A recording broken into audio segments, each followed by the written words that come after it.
Assalamualaikum everyone, this is Hasnan Munif and today our topic of discussion is data analysis methods। और ये जो है वो हमारा एमएससी फर्स्ट सेमेस्टर एपिडेमियोलॉजी वाला सब्जेक्ट है, उस पर एक फाइल है।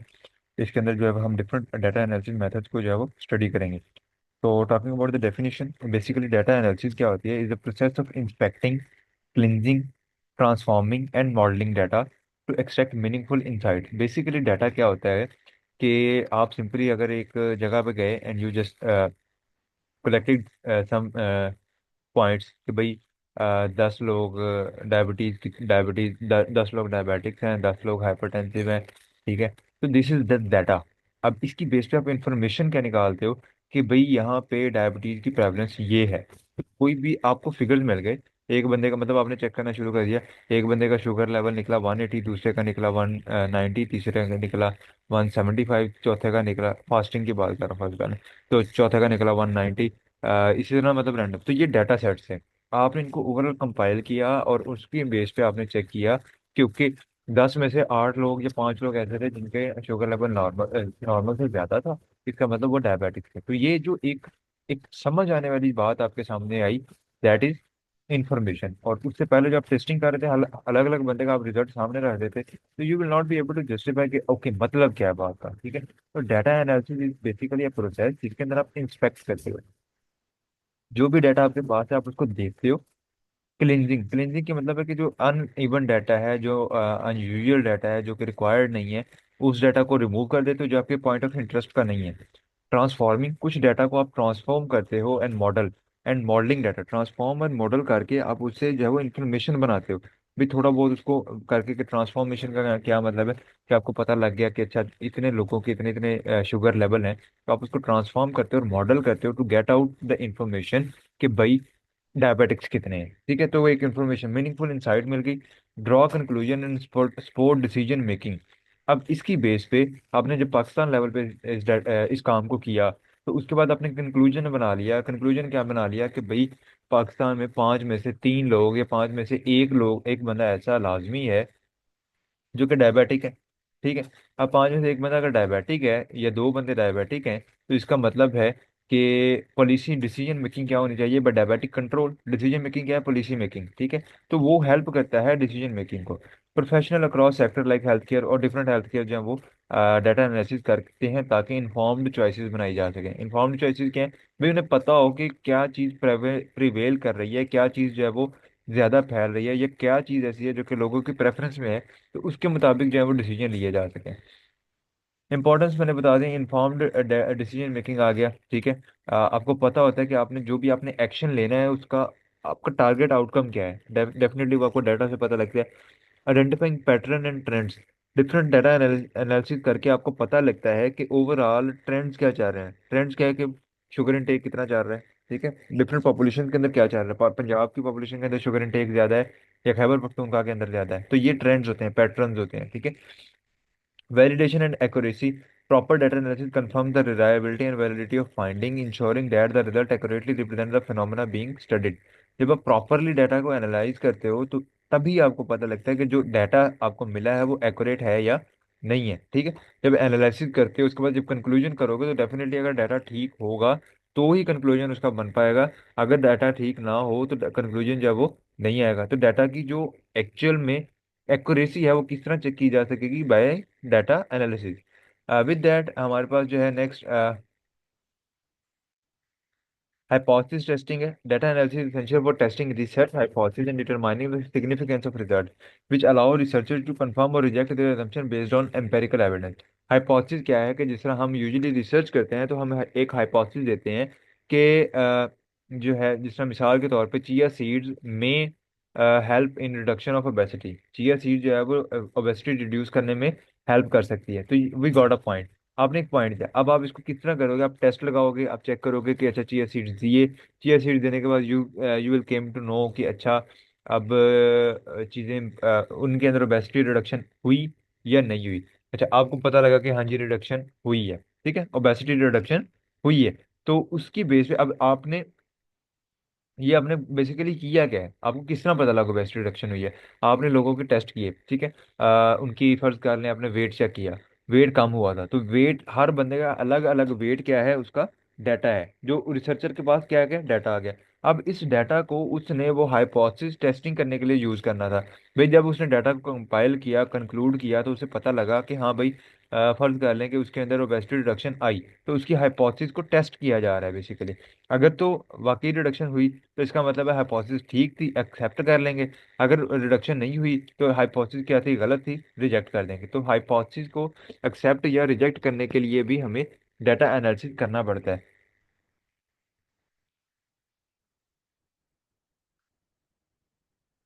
Transparency and replicability. Analysis method, जो डाटा एनालिसिस का मेथड आप इस्तेमाल कर रहे हैं अपनी रिसर्च में, अगर वो एक्यूरेट है तो आप डेफिनेटली उसको मेंशन करते हो कि भाई मैंने जो डाटा एनालिसिस किया है वो इस मेथड से किया है। उसकी वजह से उसका बेनिफिट ये होता है कि अगर कोई और बंदा, कोई और रिसर्चर भी आपके डाटा को एनालिसिस करना चाहे तो वो सेम मेथड को इस्तेमाल करके डाटा को एनालाइज कर सकता है। भाई उससे क्या बेनिफिट होता है कि आपकी जो रिसर्च है उसकी ट्रांसपेरेंसी आती है, उसकी रेप्लिकेबिलिटी आती है, कि कोई भी और बंदा सेम रिजल्ट्स को चेक करने की नीयत से कि भाई जिस बंदे ने रिसर्च की है या जिस बंदे ने रिजल्ट्स दिए हैं वो ठीक हैं भी या नहीं है, तो या उसकी जो रिसर्च है यानी कि आपकी जो रिसर्च है वो एक्यूरेट है भी या नहीं है, तो उस आपका जो डाटा है वो एक्यूरेट है भी या नहीं है, वो डिपेंड करेगा reliability of your data analysis method. ठीक है, तो इस मेथड को जो है वो इस वजह से आपने इसको डॉक्यूमेंट भी करना होता है। तो अच्छा मेथड होगा तो डेफिनेटली वो ट्रांसपेरेंसी और रेप्लिकेबिलिटी को सपोर्ट करेगा। नेक्स्ट जो है वो हमारे पास आ जाता है driving innovation. Data analysis is often the foundation for discovering new applications, solution and the theories, particularly in the field like अब different field के अंदर जब आप डाटा इंटरवेंशन करते हो डेफिनेटली फिर you got new solution, you find new solution. आप जब डाटा एनालिसिस कर रहे हो तो उससे आपको अब पता लगता है कि okay this is the problem और इसका कोई नया सोल्यूशन ढूंढना है। तो नया सोल्यूशन ढूंढने के लिए सबसे पहले आपको डाटा एनालिसिस करना पड़ेगा ऑफ द प्रीवियस स्टैट्स। जैसे आप प्रीवियस स्टैट्स का या प्रीवियस जो अवेलेबल इंफॉर्मेशन है उसका आप टेस्टिंग कर लेते हो, डाटा एनालिसिस कर लेते हो, उसकी बेस पे आपको पता लगता है, यानी कि उससे आपको पता लगा कि जो अभी करंट हेल्थ केयर सिस्टम है ना वो इतना एक्यूरेट नहीं है कि वो उनको जो है वो सपोर्ट कर सके, मतलब जो कंडीशन है उसको सही कर सके। ठीक है, तो अब कंडीशन को सही नहीं कर सकते तो इसका मतलब है कि आपको एक नया सोल्यूशन देना पड़ेगा जो कि इस प्रॉब्लम को सॉल्व कर सके। ठीक है, तो इनोवेशन के अंदर भी जो है वो ये हेल्पफुल हो सकता है। ठीक है, अच्छा method.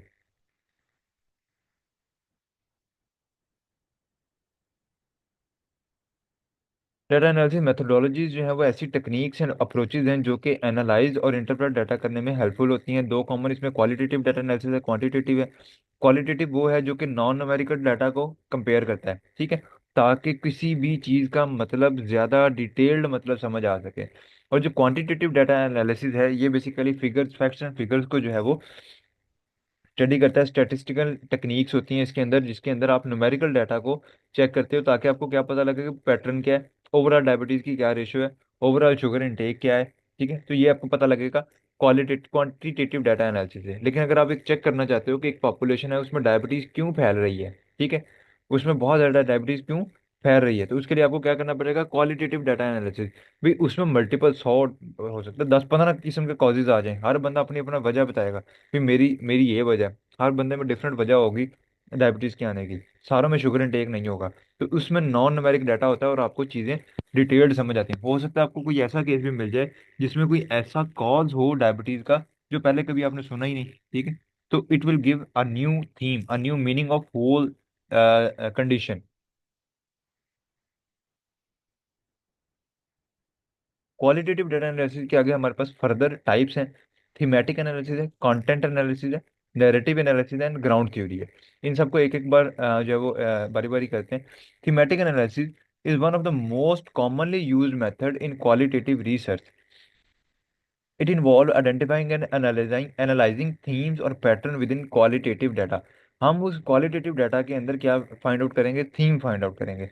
This flexible method can be applied to various data type including interview, focus group and open-ended responses।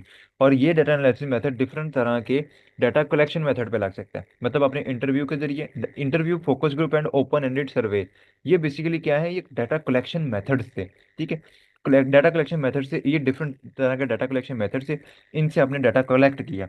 अब इस डाटा कलेक्टेड डाटा पे आपने एक एनालिटिकल टेक्निक लगानी है, डाटा एनालिसिस टेक्निक। वो डाटा एनालिसिस टेक्निक में से एक टाइप है thematic analysis application, often employed in psychology, health studies, and social sciences to explore participant experiences, attitude and perception। ये डिफरेंट फील्ड्स हैं जिसके अंदर थीमेटिक एनालिसिस लगता है। ठीक है। इसमें अब आप क्या करते हो कि एक्सप्लोर करते हो कि पार्टिसिपेंट के एक्सपीरियंस क्या है, मतलब उनका पास्ट के मतलब एटीट्यूड्स, उनके ओवरऑल बिहेवियर्स कैसे हैं, and perception, what they believe, उनके व्यूज क्या है। ठीक है। So you got a detailed data, आपको डिटेल्ड डाटा मिलेगा डेफिनेटली इसके अंदर। ठीक है। Example, in a study understanding patients' experience with telemedicine, a thematic analysis, the author examined patient experience with telemedicine during the COVID-19 pandemic through semi-structured interview with 30 participants। 30 participant थे। हमारा जो data collection method था वो था semi structured interview. Condition क्या है, Covid 19, और उसके ऊपर हमने टेलीमेडिसिन का इफेक्ट चेक करना है, मतलब उसके मुतालिक कोविड 19 के पेंडेमिक के दौरान टेलीमेडिसिन के मुतालिक लोगों के क्या एक्सपीरियंसेस रहे, उसको आपने स्टडी करना है। Thematic analysis revealed key themes, including improved accessibility and convenience, although patient had mixed feeling about the quality of care received।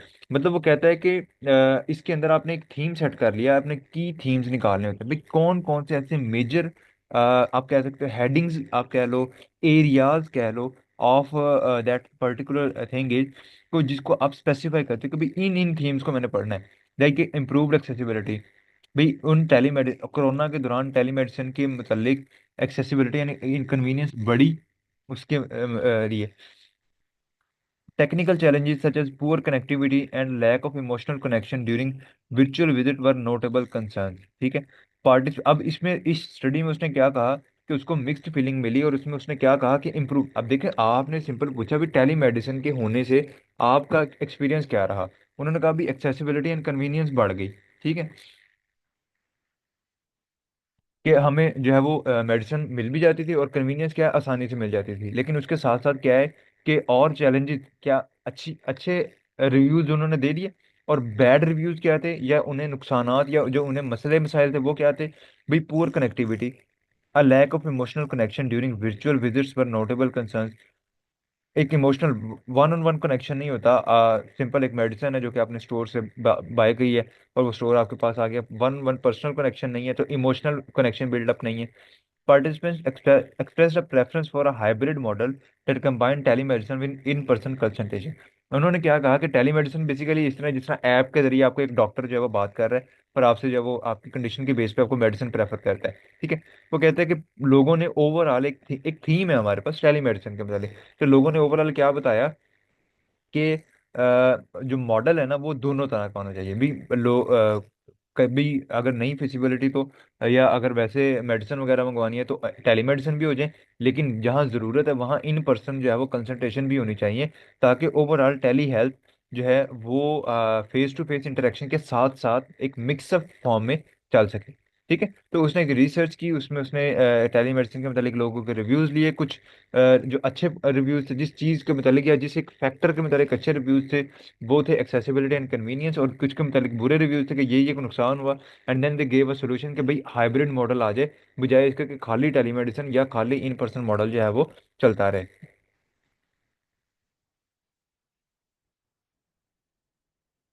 Next है कंटेंट एनालिसिस। इसके अंदर आप टेक्स्ट, इमेजेस या ऑडियो को categorising and coding qualitative data. This method quantify certain element within the data to identify trend pattern and meaning. ऊपर वाले का अंदर हमारा क्या था कि आइडेंटिफाई एनालाइजिंग थीम और पैटर्न, थीमेटिक एनालिसिस था। इसके अंदर हम trend pattern and meaning find करेंगे फ्रॉम टेक्स्ट, इमेज और ऑडियो। कोई कंटेंट हमारे पास मौजूद है, कोई लिखी हुई चीज, कोई सोर्स है इंफॉर्मेशन का या डाटा का। ठीक है। बेशक वो लिखा हुआ है या इमेजेस की फॉर्म में या ऑडियो की फॉर्म में है, उनको कैटेगराइज करके और कोड करके। ठीक है। एप्लीकेशन इसकी आप पढ़ लीजिएगा, वो सिंपल है। Example: in a study analyzing environmental campaign advertisement, researcher conducted a content analysis of saw ad from various platform including television, print and social media. Different social media या टेलीविजन से उन्होंने different 100 ads उठाई, 100 ads, और उसका content analysis किया। The aim was to identify common themes, messages, and visual element used to promote environmental awareness. एक उन्होंने topic उठाया कि इन्वायरमेंट, देखें अगर कंटेंट एनालिसिस की अगर मेजर कैटेगराइजेशन आप करोगे तो वो यही होगा कि जिसके अंदर ऐसी कोई भी चीज जिसके अंदर कोई कंटेंट, कोई इमेज, कोई टेक्स्ट या कोई ऑडियो जो है वो आपके सामने अवेलेबल है। जैसा कि इस पर्सन ने जो है वो एड्स उठाई। अब एड्स जो है बेसिकली इमेजेस हैं, वीडियोज हैं, टेक्स्ट हैं, वो एक उसका मजमुआ होता है, ठीक है। उसमें टेक्स्ट भी आ रहा होता है, उसमें वीडियोज भी चल रही होती हैं, उसमें ऑडियोज भी होते हैं। सो उन सारी चीज़ों के हवाले से जो है वो उसमें चीज़ें, ठीक है। तो उसके हवाले से जो है वो उन्होंने उस पर स्टडी की कि इन्वायरमेंटल कॉन्टेक्स्ट में या इन्वायरमेंट की बेहतरी के लिए जो 100 डिफरेंट एड्स हैं उनको उन्होंने उठाया और उसकी फर्दर क्या किया, उसको स्टडी किया। Using a coding framework the researcher categorise the environment based on theme such as. अब देखो, अब उसने अंदर क्या किया, हमारे पास मेजर कैटेगरी क्या थी, इन्वायरमेंटल कंपेन। उसके अंदर उसने कैटेगराइजेशन फर्दर कोड कर दिए, कोड का या कैटेगराइजेशन या थीम बना दिए। थीम क्या बना दिए भी, इन्वायरमेंटल कंजर्वेशन ये एक टॉपिक है, इस पे कौन कितनी एड्स हैं। इन्वायरमेंटल सस्टेनेबिलिटी, इस पे डिफरेंट एड्स हैं।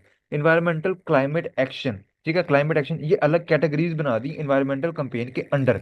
They also examined the emotional appeal of the ads, categorizing them as either fear-based or positive messaging. अब इस पे एक कैटेगराइजेशन की बेस पे या एक थीम की बेस पे उन्होंने उसको डिवाइड कर दिया भी। टॉपिक ऑफ एड क्या है, कंजर्वेशन है, सस्टेनेबिलिटी है, क्लाइमेट एक्शन है, ठीक है। ये एक बेस पे था। दूसरी बेस पे उन्होंने दोबारा से जब उसकी डिवीजन की तो उन्होंने अलग से एक और बेस पे उसको उन एड्स को कैटेगराइज कर दिया कि इसके अंदर अप्रोच कौन सी इस्तेमाल हुई है।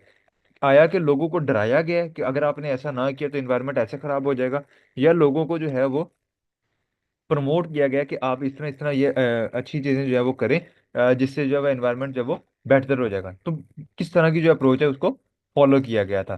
तो ये उसकी अलग से कैटेगराइजेशन आ गई। अब फाइंडिंग के रिजल्ट्स क्या है कि advertisement emphasising conservation and using positive messaging were more effective engaging viewer while fear based ad often led to viewer disengagement. इससे उन्हें क्या पता लगा कि जो कंज्यूमर है वो किस तरह लोगों के साथ मतलब जो एड्स, ऐसी एड्स जिनके अंदर पॉजिटिव इमेज दी गई थी और एक कैटेगराइजेशन में, और पहली कैटेगराइजेशन में जो कंजर्वेशन वाली ऐड थी जिन्होंने इन्वायरमेंट कंजर्वेशन पे काम किया या प्रमोट किया उसको, और उनके अंदर पॉजिटिव इमेज प्रेजेंट किया गया, पॉजिटिव तरीके बताए गए कि आप किस तरह से जो है इन्वायरमेंट को कंजर्व कर सकते हो। They were more engaging, people were more indulged in them, ठीक है। इससे पता लगा कि कंटेंट एनालिसिस हमें पता लग गया अब इफेक्टिव स्ट्रेटेजी कौन सी है। तो अगली बार जब आप कोई भी इन्वायरमेंटल रिसर्च करेगा या इन्वायरमेंटल एड बनाएगा, सॉरी, ठीक है, तो वो उसको पता होगा भाई मुझे कौन कौन सी चीज़ों को किस तरह से मुझे इन चीज़ों को बनाना है, मुझे किस तरह से एक ऐड को डिजाइन करना है, उसके अंदर अपील कौन सी मैंने इस्तेमाल करनी है, ताकि नेक्स्ट टाइम जो है ओवरऑल ये एक बेहतर स्ट्रेटेजी जो है वो बन जाए, ठीक है, बेहतर ऐड बनाई जा सके, ठीक है। तो कंटेंट एनालिसिस से हमें ये आइडिया हो जाता है। Narrative analysis.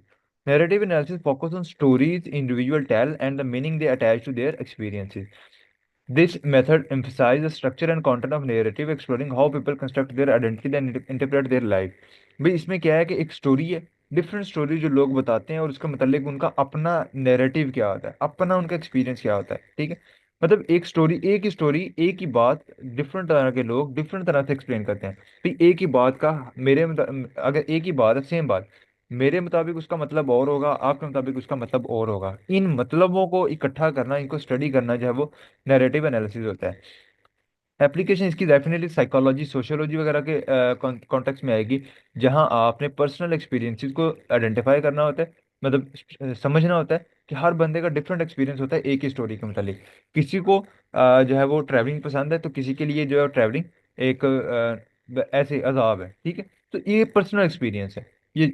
उसके अलावा कल्चरल नैरेटिव हो सकते हैं। एग्जाम्पल क्या है, in a study exploring the experiences of cancer survivor, researcher employed narrative analysis to examine in-depth interview with 20 participants.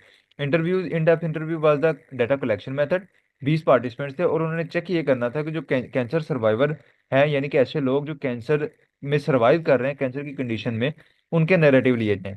Analysis ने क्या फोकस किया, personal story shared by survivor highlighting themes such as resilience, the impact of support system, the transformation of identity post diagnosis.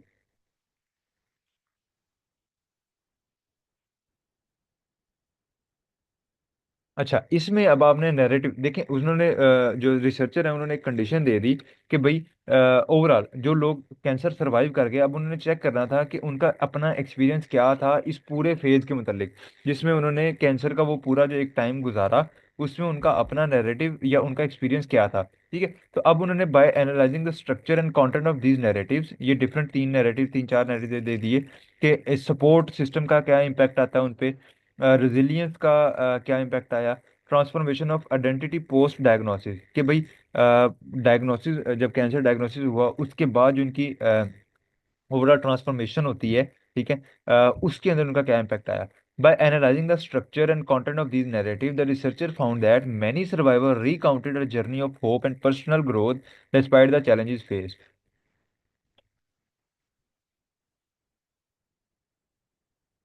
अब देखें, इससे जो है वो उनको एक एनालिसिस हुआ कि नैरेटिव एनालिसिस से उन्हें ये अंदाजा हुआ कि inspect of irrespective of all the challenges, all the bad condition, हम यूजली यही समझते हैं कि जो कैंसर के पेशेंट्स होते हैं दे आर यूजली होपलेस, लेकिन वो उन्होंने कहा कि नैरेटिव के मुतालिक, नैरेटिव एनालिसिस उन्होंने देखा कि अगर ये सिस्टम जो सपोर्ट सिस्टम है, उसके अलावा identity transformation of identity post diagnosis, या जो भी इन चीज़ों का रेजिलियंस वगैरह है, इनकी वजह से जो है वो लोगों के अंदर एक होप और एक पर्सनल ग्रोथ जो है वो स्टिल सरवाइव करती है irrespective of the challenges face.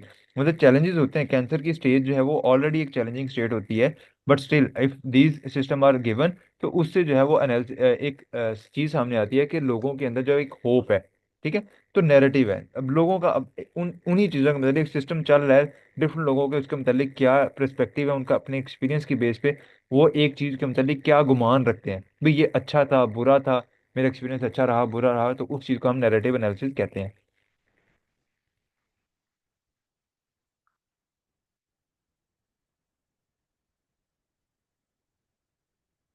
ये आप लोग याद कर लेना। नैरेटिव एनालिसिस में हमारे पास स्टोरी एनालिस्ट है और स्टोरी टेलर है। एक बंदा वो है जो एनालिस्ट करेगा स्टोरी को, ठीक है, और दूसरा स्टोरी टेलर है। Story teller words and how, creative analytical practice, auto ethnography, ethnodrama और फिक्शन, मतलब वो बताएगा क्या हुआ और कैसे हुआ था। तो स्टोरी टेलर बता रहा है भाई क्या हुआ कैसे हुआ, वो अपने ही मुतालिक बताता है कि अच्छा इस तरह ये मेरा एक्सपीरियंस था, फिर ये हुआ, फिर ये हुआ, फिर इस चीज़ का मेरे पे ये इम्पैक्ट आया। ठीक है, ओवरऑल मेरा ये एक्सपीरियंस रहा। जो स्टोरी एनालिस्ट होता है वो स्टोरी एनालिस्ट देख रहा होता है व्हाट, वह क्या देखता है, structure analysis, content analysis and holistic content. वो उसको देख रहा होता है कि ओवरऑल स्टोरी का कंटेंट क्या है, वो उससे भी अज्यूम करेगा ना कि ओवरऑल स्टडी जो उस बंदे जो स्टोरी वो बता रहा है वो ओके है या नहीं, ठीक है या नहीं। ठीक है, कंटेंट एनालिसिस, जो स्टोरी वो बता रहा है उसके कंटेंट्स, उसके अंदर डिफरेंट पैरामीटर्स होंगे, जिस तरह हमने ये पीछे अभी देखे, डिफरेंट तीन चार पैरामीटर्स है जिसके मतलब पूछा गया अच्छा इसका क्या इम्पैक्ट है, इसका क्या इम्पैक्ट है। And holistic content, holistic content होता है कि ओवरऑल उसकी माइंडसेट स्पिरिचुअल, एक ओवरऑल जिस तरह फिक्शनल पॉइंट्स भी होते हैं। ठीक है, how performative analysis, interactive analysis and rhetoric rhetorical analysis, क्यों है आगे, अगर आगे डिटेल आई ठीक, नहीं तो फिर इसको बस नाम याद रखेंगे।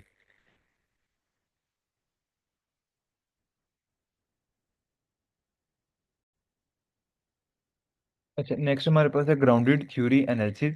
Grounded theory research method concern with the generation of theory which is grounded in data that has been systematically collected and analysed.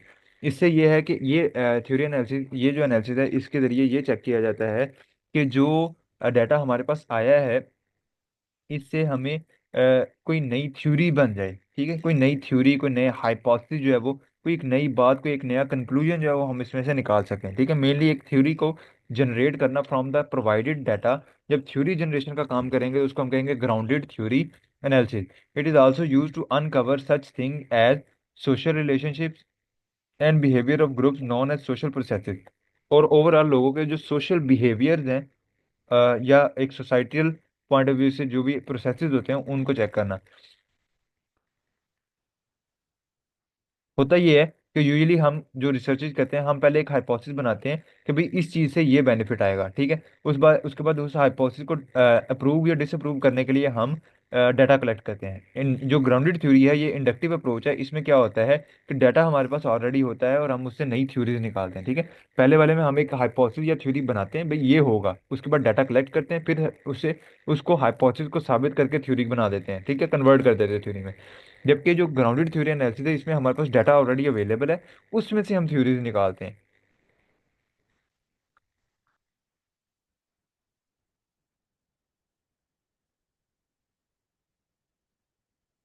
अब इसमें क्या होता है कि आप इसमें the process of data collection, data analysis and theory development happen in an iterative process. Iterative process क्या होता है कि आपने एक थ्योरी बना दी, अब आपने उसमें डाटा ऐड करते जा रहे हो, करते जा रहे हो, करते जा रहे हो, थ्रेटिकल सेचुरेशन हो रही है। थ्रेटिकल सेचुरेशन, इसकी एग्जांपल आती है तो मैं समझाता हूँ, अदरवाइज मैं आपको simply at the end of example खुद ही समझा दूंगा। सिंपल यही होता है कि जब आप डाटा कलेक्ट कर रहे हो, आपने एक पैरामीटर कलेक्ट किया, डायबिटीज एंड शुगर का इंटेक, ठीक है। तो आपने मतलब आपको थ्योरी नहीं पता, आपने डायबिटीज और शुगर के कोई एक लिंक को स्टडी कर रहे हो, शुगर के साथ एक नया फैक्टर ऐड हो गया, फिजिकल एक्टिविटी, ठीक है। तो इटरेक्टिव प्रोसेस है। तो उसके साथ एक नया फैक्टर ऐड हो गया जी, जो है फैट का इंटेक, ठीक है। तो ये चीजें ऐड होती जाएंगी, तब तक आप इसके अंदर कंपोनेंट्स फैक्टर्स को ऐड करते जाओगे जब तक कि आपको ये श्योर नहीं हो जाएगा कि अब मजीद कोई भी फैक्टर ऐड करने से या मजीद कोई भी चीज ऐड करने से थ्योरी के अंदर कोई चेंज नहीं आएगी, ठीक है। तो उससे जो है वो तब तक आप जो इसको कहते हैं थ्योरेटिकल सेचुरेशन, कि मजीद जो भी डाटा ऐड करने से, एडिशनल डाटा की वजह से कोई भी फर्दर जो है वो थ्योरी के अंदर नया इंसाइट नहीं आएगा। You should consider using grounded theory when there is no existing theory that offer an explanation for a phenomena that you are studying. Grounded theory usually तब इस्तेमाल की जाती है जब you don't have any kind of pre existing theory. Like आपको एक चीज के मतलब पता ही नहीं है, तो आप उसकी एक चीज है एक ऐसा फिनोमेना है जिसके मतलब एक थ्योरी है, ठीक है, ऑलरेडी अवेलेबल है। आप उसको थोड़ा बहुत मॉडिफाई करके एक नई थ्योरी बनाते हो, नई थ्योरी के बेस पे आप रिसर्च करते हो, that is our usual method, जिसको ट्रेडिशनल हाइपोथेसिस डिडक्टिव अप्रोच कहते हैं, ठीक है। इसके बरअक्स, इसके ऑपोजिट जो है वो हमारे पास एक दूसरी अप्रोच है जिसको हम ग्राउंडेड थ्योरी एनालिसिस कह रहे हैं। इसके अंदर क्या किया जा रहा है कि डाटा आपके पास है, और ये तभी किया जाएगा जब आपके पास एग्जिस्टिंग थ्योरी नहीं है। मतलब आप एक बिल्कुल कोई नई चीज स्टडी करना चाहते हो, डाटा आपके पास पड़ा हुआ है, उसमें से उस डाटा को एनालाइज करते हुए आप नई चीज डिस्कवर करते हो, okay this is something linking, उसकी बेस पे आप नई थ्योरी जनरेट कर लेते हो, ठीक है। तो ये तभी होगा जब उस थ्योरी से रिलेटेड कोई भी प्रीवियसली चीज अवेलेबल नहीं है, ठीक है। Often used in social sciences to explore social process interaction, ये हमारी बात होगी। एग्जाम्पल पे आते हैं। In a study examining how remote worker cope with isolation research.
Sorry, I was muted.